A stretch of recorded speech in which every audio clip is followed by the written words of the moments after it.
এবার আমরা 3 অঙ্কের দেখি, তাহলে 1-এর জন্য একটা 1, 2-এর জন্য 2টা দাগ, আবার 1-এর জন্য একটা, এই 2-এর জন্য 2টা, আর এই 3-এর জন্য 3টা, একটা 2টা 3টা। আবার যদি আমরা গ্রুপিং করি, এটা একটা গ্রুপ, এই কোণাকুনি বরাবর এটা আরেকটা গ্রুপ,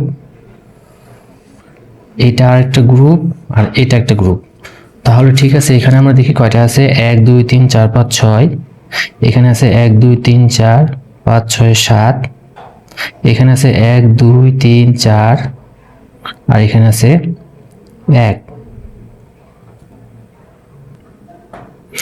তাহলে আমাদের উত্তর হচ্ছে 1476। এভাবে করে আমরা 3 অঙ্ক, কোনো 3 অঙ্ক, 4 অঙ্ক, কোনো 4 অঙ্ক, যে কোনো অঙ্কের গুণ করে ফেলা যায়।